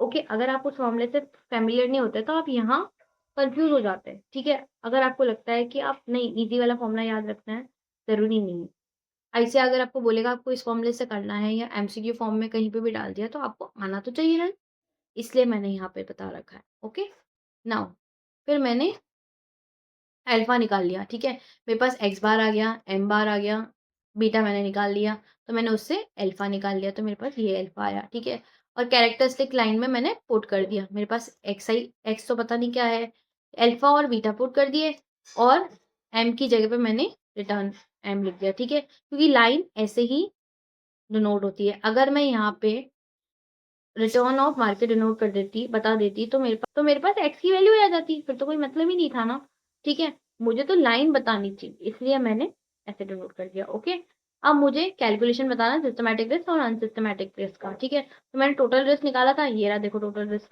डिवाइड कर देंगे एन से, ठीक है, तो मेरे पास यहाँ पे टोटल रिस्क आ जाएगा उस सिक्योरिटी का। ओके, अब मुझे चाहिए क्या चाहिए, अब मुझे सिस्टमैटिक रिस्क चाहिए। सिस्टमैटिक रिस्क हम कैसे निकालते हैं, beta square multiply variance of market. Variance of market कैसे निकलेगा, ये मैंने निकाला ना, sigma M I minus M बार का स्क्वायर, ठीक है, उसको डिवाइड कर देंगे एन से, ठीक है, बीटा मैंने अभी अभी क्वेश्चन में निकाला ही था, उसका स्क्वायर करना है, वो इजीली हो जाएगा, ठीक है, और इसको सॉल्व करेंगे, इसको सॉल्व करेंगे तो हमारे पास ये वाली वैल्यू आ रही है, ठीक है, मेरे पास टोटल रिस्क है, मेरे पास अनसिस्टमैटिक रिस्क है, तो मैं अनसिस्टमैटिक रिस्क निकाल सकती हूँ माइनस करके, बिल्कुल निकाल सकती हूँ, ठीक है। Now question number 12, question number 12 क्या कह रहा है, क्वेश्चन नंबर 12 कह रहा है the rate of return on security of company x and market portfolio for 10 periods हमको दे रखा है, ठीक है, ये रिटर्न्स बता रखे हैं और ये पोर्टफोलियो रिटर्न्स बता रखे हैं, ठीक है, हमको क्या चाहिए, अब इसमें हमको डायरेक्ट बीटा मान लिया, ऊपर वाले क्वेश्चन में हमसे बीटा नहीं मांगा था, ऊपर वाले क्वेश्चन में हमसे कैरेक्टरिस्टिक लाइन मांगी थी, ठीक है, आधे बच्चे तो यही सोचने लग जाएंगे कि कैरेक्टरिस्टिक लाइन क्या होती है, मैम ने तो पढ़ाई, मैंने पढ़ाया, मैंने प्रैक्टिकल कॉन्सेप्ट में भी पढ़ाया है कि ये लाइन होती है शार्पी लाइन, और मैंने यहाँ पे स्पेसिफिकली इसको इम्पोर्टेंट भी मार्क कर दिया है, इस वाले पॉइंट को, ठीक है, क्योंकि systematic risk unsystematic risk easily कोई भी निकाल सकता है, but characteristic line for stock ए बच्चे भूल सकते हैं, इसलिए मैंने उसे अलग से बता दिया। ओके, नाउ इसमें तो डायरेक्ट बीटा निकालना है, तो मैंने बस वही उसी तरीके से फटाफट बीटा निकाल लिया, अब तो आपको इजीली निकालना आता ही है, ठीक है, और सेकंड वाले कॉलम में हमसे वापस सिक्योरिटी लाइन मान ली, अब मैंने अगर बीटा निकाल दिया और वो मीन भी निकाल लिया, तो मैंने फटाफट बस लाइन में पुट किया और सीधा मेरे पास अल्फा आ गया, और अल्फा आया तो मैंने यहाँ पे शो कर दी कि ये वाली लाइन होनी चाहिए, सिंपल, ठीक है। देखो अगर अपन एक भी क्वेश्चन अच्छे से करते हैं ना, तो दूसरा वाला क्वेश्चन कितना ईज़ी हो जाता है। अगर आपके कॉन्सेप्ट देखो, अगर आपके कॉन्सेप्ट अच्छे से क्लियर है, तो आप कोई भी क्वेश्चन टैकल कर पाओगे, अच्छे से सॉल्व कर पाओगे। और दूसरी चीज़ यहाँ पे मैं सिर्फ क्वेश्चन समझा रही हूँ। ऐसा नहीं है कि मैंने समझा दिया तो ठीक है मैम हम एग्ज़ाम में कर लेंगे, डायरेक्ट एक्सपेरिमेंट करने चल जाओ, नहीं। आपको क्वेश्चंस करके देखने हैं, ठीक है? तभी आपको पता चलेगा कि कौन सा क्वेश्चन आपके लिए इम्पोर्टेंट है, क्वेश्चन नहीं है, ठीक है? कि पेपर में स्पीड मैटर रखती है, ठीक है? तो अगर आप क्वेश्चंस करोगे ही नहीं हाथ से, आप बस मेरी वीडियो सुन लोगे आराम से बैठे-बैठे घर पर, तो ऐसा नहीं होने वाला है। आपको क्वेश्चंस हाथ से करने हैं, okay? Now question number 13, the expected return on 2 stock for particular market return are given. देखो, हमको मार्केट रिटर्न बता रखा है, एग्रेसिव स्टॉक का रिटर्न बता रखा है, डिफेंसिव स्टॉक का रिटर्न बता रखा है, ठीक है? हमको बीटा कैलकुलेट करना है दोनों स्टॉक का, ठीक है? अभी हम सिंपल तरीके से कैलकुलेट करेंगे। सिंपल तरीके से कैलकुलेट कैसे करेंगे? आप देखो इसके अंदर चेंज इन परसेंटेज निकाल सकते हो सिक्योरिटी रिटर्न का, और चेंज इन मार्केट रिटर्न भी निकाल सकते हो। तो सिंपल तरीके से बीटा का फॉर्मूला सबसे सिंपल यही वाला है, change in security return divide change in market return, ठीक है? तो उसकी तरीके से मैंने बीटा निकाल लिया दोनों का, डिफेंसिव का भी और अग्रेसिव का भी, ओके? हाँ, हमसे एक्सेप्टेड रिटर्न मांगी। क्या बोला? If return market return is equally likely to be 7% और 25%। इक्वली लाइकली का मतलब ये होता है 50-50% चांसेस है कि 7% मार्केट रिटर्न आए, 50% चांसेस है 25% मार्केट रिटर्न आए, तो वो भी 50% चांस। तो आप क्या करोगे? 50% इसका वेट लोगे, 50% इसका वेट करोगे और उसको मल्टीप्लाई कर दोगे रिटर्न से और ऐड कर देना। ठीक है, देखो यही हुआ। 50% है, मैंने इसको मल्टीप्लाई कर दिया 4 से, 50% को मल्टीप्लाई कर दिया 40 से। ठीक है, दोनों को ऐड किया तो 22% आ गया। सेम तरीके से डिफेंसिव वाले का भी है। ठीक, सी क्या कह रहा है? पॉइंट सी ये कह रहा है कि सिक्योरिटी मार्केट लाइन बतानी है। अगर रिस्क फ्री रेट हमारा है 7.5% और मार्केट रिटर्न जो है वो लाइकली है कि भाई चांसेस वही है 50-50। ओके, तो उसके बेसिस पे हमको सिक्योरिटी मार्केट लाइन बनानी है। ठीक है, सिक्योरिटी मार्केट लाइन अगर आपने मेरा कॉन्सेप्ट देखा होगा तो क्या था जो हम लोग उसमें सीएपीएम मॉडल में पढ़ते हैं। ठीक है, रिस्क फ्री रेट मैंने आप लोगों को क्वेश्चन में पहले ही बता रखी कि ये रिस्क फ्री रेट हमको पॉइंट 3 में बताई रखी है 7.5। ठीक है, बीटा एक्स। ठीक है, बीटा हम लोग एक्स मान रहे हैं, हमको लाइन बतानी है इसलिए हम लोग बीटा की वैल्यू पुट नहीं कर रहे हैं। ठीक है, आरएम की वैल्यू मैंने डायरेक्टली निकाली रिस्क मार्केट रिटर्न की। देखो कैसे निकालते हैं? एवरेज निकालना है, बिल्कुल निकाल लो, फटाफट निकाल लिया एवरेज वेट के अकॉर्डिंग। ठीक है, और यहाँ पे मैंने वैल्यू में पुट कर दिया तो मेरे पास ये वाली लाइन आ गई, सिंपल। ठीक है, अब point D, alpha of two stock. ठीक है, अब अल्फा ऑफ टू स्टॉक कैसे निकालेंगे? आप समझोगे यहाँ पे जेंसन अल्फा की बात हो रही है, नहीं, यहाँ पे सिंपल अल्फा की बात हो रही है। ओके, दोनों में डिफरेंस। जेंसन अल्फा कैसे निकलता है? जो भी आपका एक्चुअल रिटर्न है माइनस एक्सेप्टेड रिटर्न जो भी सीएपीएम मॉडल से आ रहा है। ठीक है, यहाँ पे भी क्या वही अल्फा पूछा है? नहीं। यहाँ पे लिखा है क्या जेंसन अल्फा? नहीं। तो हम लोग क्या करेंगे? इसको सिंपल तरीके से कैलकुलेट करेंगे। हाँ, ये वाली लाइन पढ़ के आए ना आप लोग, इसका अल्फा की बात हो रही है। ठीक है, यानी कैरेक्टरिस्टिक लाइन की बात हो रही है। ठीक है, तो उसके बेसिस पे मैंने यहाँ पे पुट किया। ठीक है, रिटर्न मुझे पता ही है 22% थी मेरी, is equal to alpha. Alpha तो ही निकालना है ना। मुझे बीटा पता है क्या? बिल्कुल, बीटा मैंने अभी ऊपर निकाला था 2 मल्टीप्लाई। क्या मुझे, हाँ मल्टीप्लाई, रिटर्न ऑफ मार्केट पता है? रिटर्न ऑफ मार्केट मैंने अभी अभी निकाला 16%, मल्टीप्लाई कर दूंगी 16%। ठीक है, तो मेरे पास वैल्यू आ जाएगी 32। यहाँ पे 32 पॉजिटिव में, वहां के नेगेटिव हो जाएगा। ठीक है, तो ये माइनस में रहेगा और ये प्लस में रहेगा। जो अल्फा आया वो -10% आया एग्रेसिव वाले में, डिफेंसिव वाले में पॉजिटिव आएगा 5.5%। ठीक है, इस पूरे क्वेश्चन में कुछ भी मैटर नहीं था, सिर्फ और सिर्फ अल्फा कौन सी की बात हो रही है वो पता करना था अपन को। ठीक है, इसलिए मैंने यहाँ पे एक्सप्लेन कर दिया कि यहाँ पे आईसीआई कौन से अल्फा की बात कर रहा है। ठीक है, ठीक है। Now question number 14, a study by a mutual fund has been relieve following data in three securities का इन्होंने फॉलोइंग डेटा रिलीज किया। ये हमारी जो सिक्योरिटी है वो एबीसी है। ठीक है, इसका ये रिस्क है और उसका कोरिलेशन बता दिया हमारे इंडेक्स से। ठीक है, यानी कोरिलेशन रिलेशन क्या हो गया? आर बता दिया है। ठीक है, सिक्योरिटी का मार्केट से। तो हमको एसडी बता रखा है मार्केट का 15%। ठीक है, तो हम लोगों को सबसे पहले क्या बोला? हमको निकालना है सेंसिटिविटी ऑफ रिटर्न। ठीक है, of each stock to respective market. ठीक है, हम कुल मिला के हमको निकालना है बीटा। कुल मिला के हमको निकालना है बीटा। ठीक है, तो बीटा कैसे निकालते हैं? अब बताओ इसमें कौन सा फॉर्मूला यूज करोगे? अब इसमें हम फॉर्मूला यूज करेंगे, हम फॉर्मूला पढ़ के आए थे बीटा का, जो भी हमारा कोरिलेशन है मार्केट के साथ, multiply SD of return divide SD of market. ठीक है, एसडी ऑफ रिटर्न हमको पता है, कोरिलेशन हमको पता है, आर हमको पता है, इन दोनों को मल्टीप्लाई करेंगे, उसको डिवाइड कर देंगे 15 से, तो हमारे पास वैल्यू आ जाएगी सिक्योरिटी ए का बीटा आ जाएगा। वैसे ही मैं सिक्योरिटी बी और सिक्योरिटी सी का निकाल लूंगी सिंपल तरीके से, राइट। अब इन्होंने हमसे क्या मांग लिया? अब इन्होंने हमसे मांगा कोवेरियंस निकालो। ठीक है, तो हम कोवेरियंस कैसे निकालेंगे मैम? हमको तो एक तरीके से ही आता है, जो भी अलग अलग रिटर्न्स दे रखे होते हैं उसके बेसिस पे। यहाँ तो रिस्क दे रखा है, तो हम कैसे निकालेंगे? देखो, आप लोगों ने बीटा निकाला, आप लोगों के पास आर है। ठीक है, तो आप लोगों ने ये फॉर्मूला तो पढ़ा ही होगा कि आर का क्या फॉर्मूला होता है? आर का फॉर्मूला होता है कोवेरियंस एक्स एन एम। ठीक है, डिवाइड एस डी एक्स और S D M, right.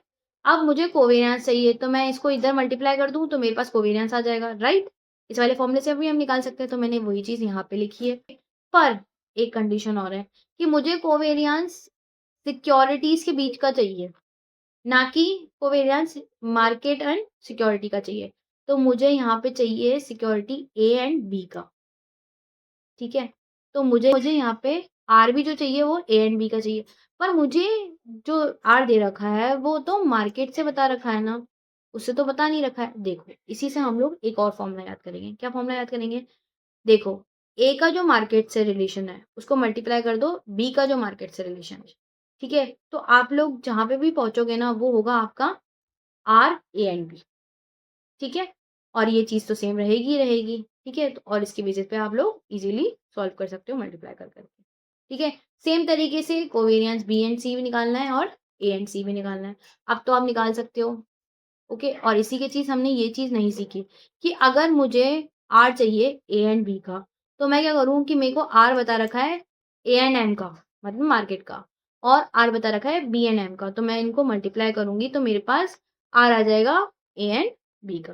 Point 3 में हमसे क्या पूछा? पॉइंट 3 में हमसे पूछा है कि मुझे रिस्क बताओ पोर्टफोलियो का, अगर मैं तीनों जो स्टॉक है वो इक्वली वेट पे यूज़ करता हूँ, मतलब इक्वली वेट पे इन्वेस्ट करता हूँ, तो क्या होगा? इसके लिए हम लोगों ने मैट्रिक्स बनाना सीखी थी। क्यों? क्योंकि वो a प्लस बी का होल स्क्वायर तो हमने 2 सिक्योरिटीज़ के लिए सीखा था, यहाँ तो 3 सिक्योरिटीज़ है ना, इसलिए मैंने बोला था स्टेप नंबर 1 में सबसे पहले हम क्या बनाएँगे? सबसे पहले हम मैट्रिक्स बनाएँगे। याद आया? और इसके अंदर ये वाला फ़ॉर्मूला हम लोगों को याद रखना था, जिसके मदद से हम लोग ऊपर कोवेरिएंस निकाल के आए ए एंड बी का, ठीक है? और कोवेरिएंस एम एंड एम का वो होता है वेरिएंस ऑफ मार्केट, ठीक है? तो मैंने सबसे पहले एक मैट्रिक्स कैसे बनाई? ये मैंने कैसे बनाया? मैंने सिक्योरिटीज़ लिख दी। क्या किया? मैंने उसे रोज़ में भी लिख दिया और कॉलम्स में भी लिख दिया, ठीक है? मैंने उन सिक्योरिटी का जो वेट है रोज़ में भी लिख दिया और कॉलम्स में भी लिख दिया, ठीक है? और अब क्या चीज़ है? अब ये चीज़ है कि मुझे इस फ़ॉर्मूले को यहाँ पे लगाना है, ठीक है? तो मैंने क्या किया? ए एंड ए का चल रहा है, ए एंड ए का चल रहा है तो मैंने अभी बताया कि कोवेरिएंस कैसे निकलेगा? डायरेक्ट वेरिएंस मान लो, तो डायरेक्ट वेरिएंस मैं कैसे निकालूँगी? 20 मल्टीप्लाई 20, ठीक है? मेरे को एसडी दे रखा है इसलिए मैंने 20 मल्टीप्लाई 20 किया तो 400 आ गया, ठीक है? सिंपल तरीके से मुझे सबका कोवेरिएंस निकालना है। यहाँ पे ए एंड बी का मुझे कोवेरिएंस चाहिए, ठीक है? तो इस फ़ॉर्मूले से मैं निकालती, पर मैंने ऑलरेडी निकाल रखा है ना, देखो ये मैं अभी ऊपर फर्स्ट सेकंड वाले कॉलम में यही तो करके आई, ठीक है? तो मैंने यहाँ पे सेकंड वाले पॉइंट से लिख लिया, ठीक है? अब मुझे ए एंड सी का चाहिए, तो वो भी मैंने यहाँ लिस्ट से लिख लिया ए एंड सी का, ये पड़ा, ओके? फिर सेकंड वाली रो पे चलते हैं। सेकंड वाली रो में क्या कह रहा है कि बी एंड ए का चाहिए। बी एंड ए का मतलब ए एंड बी का चाहिए। ए एंड बी का यही है, ठीक है? तो मैंने डायरेक्ट यहाँ पे पुट कर दिया। अब बी एंड बी का चाहिए। बी एंड बी के लिए तो मुझे कुछ करने की मेहनत की ज़रूरत ही नहीं है। 18 मल्टीप्लाई 18 करूँगी, डायरेक्ट आ जाएगा। ओके? फिर बी एंड सी का चाहिए कोवेरिएंस। बी एंड सी का मैंने निकाला था, ये रहा। ये मैंने यहाँ पे पुट कर दिया, ठीक है? अब थर्ड वाली रो पे चलते हैं, सी वाली रो पे, ठीक है? तो सी और ए चाहिए, यानी एसी चाहिए, ठीक है? तो एसी का कोवेरिएंस मैंने निकाला था 108, तो मैंने यहाँ पे डायरेक्ट 108 पुट कर दिया, ठीक है? अब मुझे सी और बी के बीच में चाहिए, यानी बीसी चाहिए, तो बीसी का मेरा ये कोवेरिएंस आ रहा था ये वाला, ओके? अब मुझे साथ-साथ लास्ट में मुझे चाहिए सी और सी के बीच का कोवेरिएंस, तो मैं डायरेक्ट करूँगी 12 मल्टीप्लाई 12, तो यहाँ पे 12 मल्टीप्लाई 12 करके ये वाली वैल्यू आ गई, ठीक है? अब मैंने सबका कोवेरिएंस निकाल लिया। ठीक है, पर मैम मुझे तो कोवेरिएंस नहीं चाहिए था ना, मुझे तो क्या चाहिए था? मुझे चाहिए था पोर्टफोलियो का रिस्क, ठीक है? तो पोर्टफोलियो के रिस्क के लिए मैंने क्या किया स्टेप नंबर 2 में, ये जो कैलकुलेट किया ना, उसको मैंने मल्टीप्लाई कर दिया 2 वेट से, मतलब वेट स्क्वायर से, ठीक है? ये मेरा आया, ये weight multiply this weight multiply 400, फिर मैं ऐड करूँगी this weight multiply this weight multiply ये वाली वैल्यू, ठीक है? देखो यही चीज़ हो रही है, ओके? अब देखो इस वाले से चलते हैं ना, ये ये मेरा आया वेट, ठीक है? फिर ये मेरा वेट आया सी का और उसको मैंने मल्टीप्लाई कर दिया इससे, ठीक है? सेम तरीके से सेकंड रो में चलेंगे, सेकंड रो का ये वाला वेट लिया, इसको मैंने पहले इससे मल्टीप्लाई किया, दिस मल्टीप्लाई दिस, फिर मैंने इसको इससे मल्टीप्लाई कर दिया, है ना? फिर सेम तरीके से मैंने इस वेट को इस वेट से मल्टीप्लाई किया और इससे मल्टीप्लाई कर दिया, ये आ गई वो वैल्यू, है ना? फिर मैंने इस वेट को इस वेट से मल्टीप्लाई कर दिया और ये कोवेरिएंस से मल्टीप्लाई कर दिया। सेम तरीके से मैं लास्ट रो में भी करूँगी। मैंने इस वेट को इससे मल्टीप्लाई किया और फिर इससे मल्टीप्लाई कर दिया। ये आ गया, ये देखो ये वेट यहाँ आ गया ना। और फिर मैंने इस वेट को इस वेट से मल्टीप्लाई किया और फिर इस कोवेरिएंस से मल्टीप्लाई कर दिया, ठीक है? फिर मैं ऐड करूँगी इस वेट को इससे मल्टीप्लाई करके इसको इससे मल्टीप्लाई करूँगी तो मेरे पास ये आएगा। अब ये जितनी भी वैल्यूज़ आई ना, इन सारी वैल्यूज़ को मैंने सॉल्व किया यहाँ पे कैलकुलेटर पे एक-एक वैल्यू को, और ये सारी वैल्यूज़ में कोई भी दिमाग नहीं लगाना है, आपको मल्टीप्लाई मल्टीप्लाई करते जाना है और इक्वल्स टू प्रेस करना है। जैसे आपने ये वाली वैल्यू सॉल्व करी, इक्वल्स टू प्रेस कर दो। फिर ये वाली वैल्यू सॉल्व करी, इक्वल्स टू प्रेस कर दो, ठीक है? और लास्ट में जब आपकी ये सारी वैल्यू सॉल्व हो जाए ना, डायरेक्ट जीटी दबा देना, तो आपके पास ये वाली वैल्यू आ जाएगी, ठीक है? तो मैंने वेरिएंस बता दिया कि मेरा पोर्टफोलियो रिस्क जो आएगा वेरिएंस फॉर्म में इतना आएगा। आई नो ये थोड़ा कॉम्प्लिकेटेड है, एक बार वापस जाकर इसको अच्छे से सुनो। फिर भी अगर आपको कोई डाउट लगता है तो कमेंट सेक्शन में कमेंट कर देना, मैं फिर भी अच्छे से समझाने की कोशिश करूँगी। Okay? Now we are moving on point number 4। Point number 4 क्या कह रहा है? पॉइंट नंबर 4 कह रहा है what is the beta of portfolio? Beta बताओ अगर मैं इक्वल स्टॉक में वो करता हूँ तो, ठीक है? अब बीटा कैसे निकलता है पोर्टफोलियो का? देखो बीटा ऐसे निकलता है, जो भी आपका अलग-अलग बीटा दे रखा है ना सिक्योरिटीज़ का, उसको उसके वेट से मल्टीप्लाई कर दो। तो आपके पास पोर्टफोलियो का बीटा आ जाएगा, सिंपल, ठीक है? जैसे हम पोर्टफोलियो का रिटर्न निकालते हैं ना, वैसे ही हम लोग पोर्टफोलियो का बीटा भी निकालते हैं, ओके? लास्ट में हमसे क्या पूछा? लास्ट में इन्होंने हमसे पूछा कि total risk, systematic risk and unsystematic risk बताना है पोर्टफोलियो का, ठीक है? तो टोटल रिस्क तो मेरे पास गिवन ही है ना, ये देखो टोटल रिस्क मेरा ये आ गया। मैंने ऑलरेडी निकाल लिया, ठीक है? वेरिएंस फॉर्म में ही निकाला है, तो बात खत्म है, ठीक है? अब मुझे सिस्टमैटिक रिस्क चाहिए, तो सिस्टमैटिक रिस्क के लिए मैंने क्या किया? मैंने जो बीटा निकालना हो ना, उसका स्क्वायर किया, मल्टीप्लाई मार्केट का वेरिएंस कर दिया। मार्केट का एसडी गिवन है 15%, ठीक है? तो मैं 15% मल्टीप्लाई 15% करूँगी, तो मेरे पास वेरिएंस आ जाएगा, ओके? तो मेरे पास सिस्टमैटिक रिस्क आ गया ये। तो मेरे पास टोटल रिस्क है, मेरे पास सिस्टमैटिक रिस्क है, तो मैं माइनस करूँगी, तो मेरे पास अनसिस्टमैटिक रिस्क ऑटोमैटिकली आ जाएगा, okay? Now question number 15. Mr. X owns a portfolio with the following characteristics. ठीक है, ये फैक्टर्स बता रखे हैं कि ये सेंसिटिविटी का फैक्टर है, ठीक है, ये फैक्टर्स हैं और रिस्क फ्री सिक्योरिटीज इसमें कुछ नहीं है, ठीक है, और हमको एक्सेप्टेड रिटर्न बता रखा है 15%, 20% और 10%। ये समझो ये बीटा है, ये बीटा 1 है, ये बीटा 2 है, दो अलग अलग फैक्टर के बीटा है, ओके, और हमारे को एक्सेप्टेड रिटर्न बता रखा है सिक्योरिटी का, ठीक है, और रिस्क फ्री रेट बता रखा है। It is assume that security return are generated by two factor model, दो फैक्टर मॉडल से जनरेट होता है, ठीक है। देखो अभी क्या कह रहा है, अभी कह रहा है कि फर्स्ट पॉइंट में if mister x has 1 lakh, उनके पास 1 लाख है इन्वेस्ट करने के लिए, ठीक है, और साथ साथ वो क्या कर रहे हैं, वो जो सिक्योरिटी बी है ना उसके 50,000 शेयर्स बेच रहे हैं, ठीक है, शॉर्ट मतलब होता है सेल करना, ओके, तो उनसे उनको पैसा आ रहा है, तो टोटल इन्वेस्टमेंट कितने का हो गया? 1 लाख का नहीं, 150 का, ओके, क्योंकि ये नेगेटिव है, तो टोटल मैं जो सिक्योरिटी ए में पैसा लगा रही हूँ वो 150 लगा रही हूँ, ठीक है, एंड परचेज 150 सिक्योरिटीज ए, है ना। What is the sensitivity of mister X portfolio to the two factor, तो हम लोग क्या कैलकुलेट कर रहे हैं, हम लोग पोर्टफोलियो का बीटा कैलकुलेट करना है, ठीक है। पोर्टफोलियो का बीटा कैसे कैलकुलेट करते हैं, जो भी सिक्योरिटी का बीटा है उसको मल्टीप्लाई करना है मुझे किससे, उसे मुझे मल्टीप्लाई करना है वेट से, ठीक है। तो मुझे सिक्योरिटी पता है, उसका इन्वेस्टमेंट अमाउंट पता है। देखो मैं सिक्योरिटी ए में कितना पैसा लगा रही हूँ, 1.5 लाख रुपए लगा रही हूँ। सिक्योरिटी बी में क्या कर रही हूँ, नेगेटिव कर रही हूँ, मतलब सेल कर रही हूँ उससे, ठीक है, शॉर्ट कर रही हूँ। तो मेरे पास टोटल इन्वेस्टमेंट तो मेरा 1 लाख ही हुआ, पर ये जो 50,000 मुझे यहाँ से मिले वो भी मैंने ए के अंदर लगा दिया। तो वेट क्या हो गया, इसका वेट हो गया 1.5 और इसका वेट हो गया माइनस 0.5, तो मेरा वेट बन गया 1, ठीक है। मुझे ये दो बीटा बता रखे हैं, क्या बीटा बता रखे हैं, ये और ये, ठीक है, तो मैंने यहाँ पे ये और ये पुट कर दिए और इसके बेसिस पे फैक्टर 1 के अकॉर्डिंग बीटा निकाल दिया, ये आ रहा है। फैक्टर 2 के अकॉर्डिंग अगर मैं बीटा निकालूँ तो मैं सिर्फ और सिर्फ ये चेंज करूँगी, ठीक है। तो मैंने ये चेंज कर दिया और उसके बेसिस पे पोर्टफोलियो बीटा निकाल दिया, ओके, सिंपल।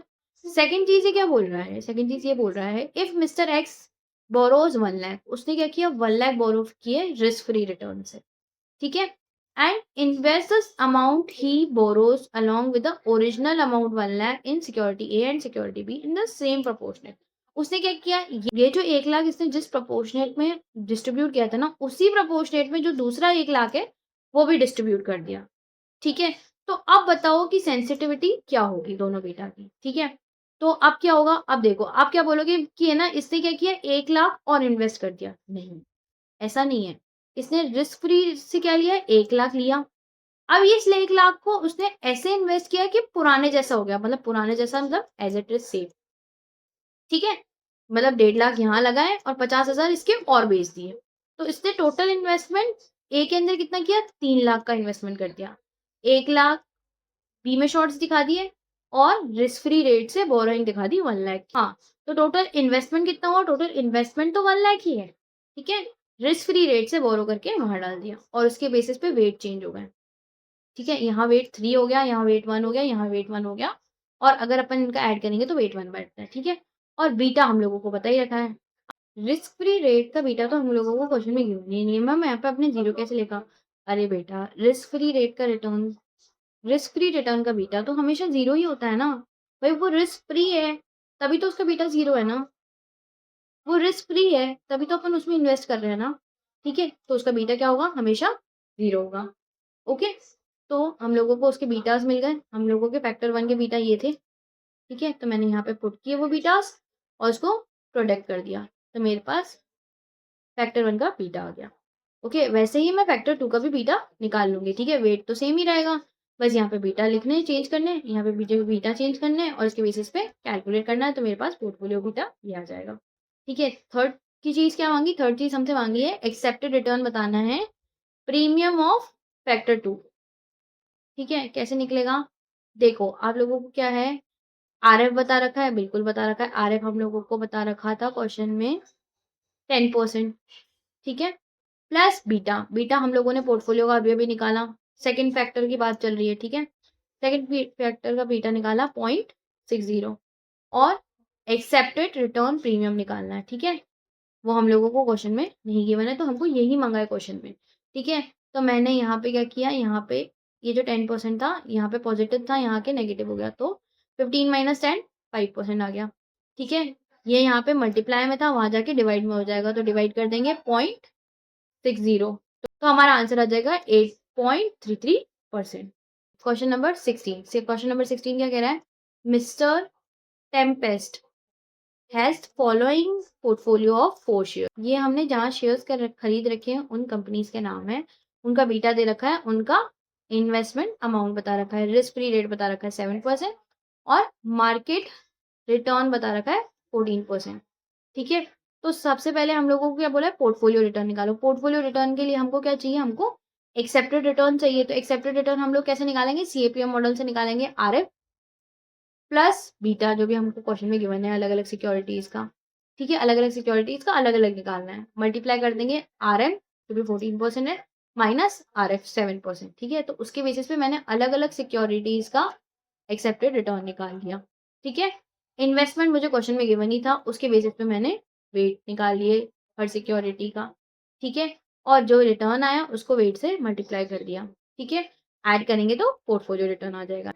पोर्टफोलियो बीटा कैसे निकालेंगे? देखो, मेरे को इन्वेस्टमेंट बता रखा है, उसके बेसिस पे मैंने इसमें भी वेट निकाल लिए, ठीक है? बीटा मुझे अलग-अलग सिक्योरिटीज़ का बता ही रखा था, ठीक है? तो मैंने क्या किया, वेट और बीटा को मल्टीप्लाई किया, ऐड कर दिया, तो मेरे पास पोर्टफोलियो बीटा डायरेक्ट आ गया, ठीक है? आप जब भी क्वेश्चन में जो भी चीज़ माँगी, जैसे इस क्वेश्चन में पोर्टफोलियो रिटर्न माँगा था और पोर्टफोलियो बीटा माँगा था, तो आप उसको एक बॉक्स के अंदर बंद करके आना था, ठीक है? ताकि एग्ज़ामिनर को जो आंसर है वो आसानी से मिल जाए, ठीक है? नाउ क्वेश्चन नंबर 17 जो है वो हम लोग नेक्स्ट वीडियो के अंदर कवर करेंगे। यहाँ तक अगर आपको कोई भी डाउट हो तो आप कमेंट सेक्शन में कमेंट कर देना और इस चैनल को सब्सक्राइब कर देना ताकि आप सारे जो वीडियोज़ हैं वो ईज़िली कवर कर पाओ। ओके? Thank you.